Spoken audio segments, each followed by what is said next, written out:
Purnia police के द्वारा जो ऑपरेशन मुस्कान चलाया जा रहा है वो लगातार तत्परता से कार्य करती नजर आ रही है। हम आपको बता दें कि जिन भी लोगों का मोबाइल चोरी हो गया था या छिनतई का शिकार हो गया था उनमें से ऑपरेशन मुस्कान के तहत कुल 281 मोबाइल फोन बरामद कर लिया गया है, जिसे मोबाइल धारकों को पुलिस अधीक्षक महोदय के द्वारा सौंप दिया गया। वहीं पुलिस अधीक्षक आमिर जावेद ने कहा कि अगर हम विदेशी शराब तस्करी की बात करें तो 2021-22 की तुलना में इस साल काफी कमी देखने को मिला है। वहीं पूर्णिया के युवाओं का स्मैक की तरफ झुकाव को लेकर उन्होंने चिंता भी जताया। आइए सुनते हैं पुलिस अधीक्षक के द्वारा प्रेस कॉन्फ्रेंस आयोजित कर और क्या कुछ कहा गया।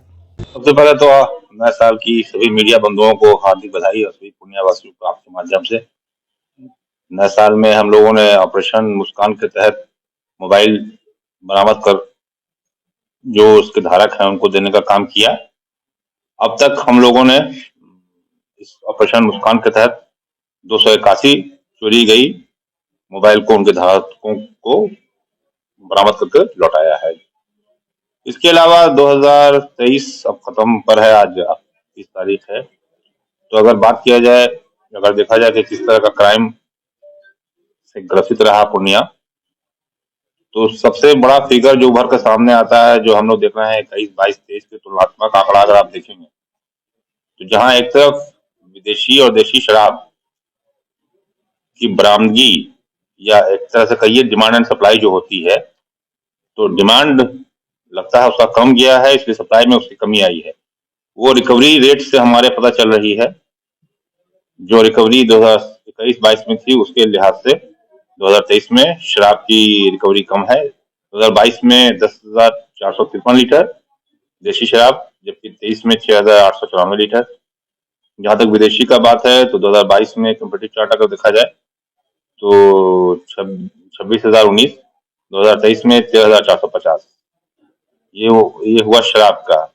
लेकिन इसके अलावा जो उसका दूसरा एस्पेक्ट अगर देखा जाए तो नशे का दूसरा रूप होता है स्मैक, जो बहुत तेजी से फैला है। तो 21 में जहां 1500 ग्राम था रिकवरी, 22 में 1700 ग्राम, तो जस्ट डबल। जैसे शराब आधा रिकवरी हो रहा तो स्मैक जस्ट डबल होकर के 4,000 ग्राम।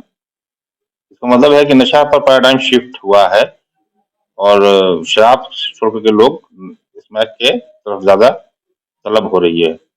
गांजा ऑलमोस्ट सेम है, 536 किलोग्राम है था, 568 किलोग्राम अभी भी है। तो गांजा एज यूजुअल है। नया एक इसमें प्लेयर आ गया है, कोडीन कफ सिरप, जो काफी मात्रा में बरामद किया गया है पूर्णिया पुलिस के द्वारा 1,094 लीटर। ये एक अलग फैक्टर है, जो कोडीन कफ सिरप और स्मैक का जो कॉम्बिनेशन है, ये लगता है इसने गांजा और शराब को कहीं पीछे छोड़ा है। ये आने वाले साल में हम लोगों को इस ट्रेंड को देखना होगा। 24 में हमारे लिए चैलेंज होगा कि इस नेक्सस को अब तोड़ा जाए। दूसरा एक नया इमर्जिंग ट्रेंड बहुत तेजी से साइबर फ्रॉड का पूर्णिया में उभरा, जो पिछले 22 और 21 में बहुत कम केसेस रिपोर्टेड थे। अचानक से ये केसेस की संख्या काफी बढ़ी, 56 के आसपास केस हुए। हालांकि गिरफ्तारियां भी 50 से ऊपर हो चुकी हैं अभी तक साइबर फ्रॉड में। अच्छे खासे साइबर फ्रॉड पकड़ाए भी, काफी पैसा हम लोगों ने होल्ड पर भी लगाया और नए नए तरीके का साइबर फ्रॉड देखने को मिला, जो शुरुआत में आधार एनेबल्ड पेमेंट सिस्टम को ब्रीच करने से लेकर के म्यूल अकाउंट तक चलता रहा। तो वो एक अलग ट्रेंड है जिसको 2024 में हम लोगों को वॉच करना होगा कि किस तरह से ये साइबर फ्रॉड अब नया रूप लेता है। ये दो ऑर्गेनाइज्ड क्राइम है जो दुनिया में काम कर रहा है। इसके अलावा जो छोटा क्राइम है, जैसे स्नैचिंग है या मोबाइल चोरी है या आपका बाइक चोरी है, ये एक छोटा केसेस है जिसको भी हम लोग नजर रखते हैं।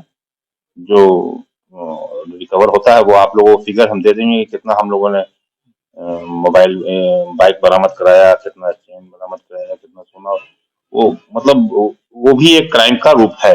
लेकिन 2024 में मेरा टारगेट फिर से वही रहेगा जो अभी देखने को मिल रहा है, साइबर का इमर्जिंग ट्रेंड और स्मैक का जो रैकेट चल रहा है, ये जो सबसे ज्यादा सरदर्द होने जा रहा है दुनिया के लिए।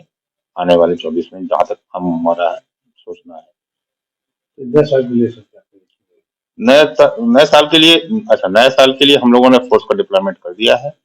जहाँ जहाँ पब्लिक की भीड़ होती है, उद्यान में या कहीं भी, वहाँ सब जगह डिप्लॉयमेंट रहेगा। आप लोग अच्छे से बाहर निकलिए, मौसम अच्छा रहेगा, अच्छे से फजलवड़ी बनाइए, 31st को नाइट बनाइए। एक ही रिक्वेस्ट रहेगी, शराब या किसी भी तरह का नशे का सेवन नहीं करें। नशा हमेशा हानिकारक होता है, किसी को फायदे में नहीं पहुंचाने वाला है। नशा से दूर रहें, बाहर निकलें, पिकनिक मनाएं अपने दोस्तों के साथ, सबको खुशी दें, अपने भी खुश रहें। Thank you.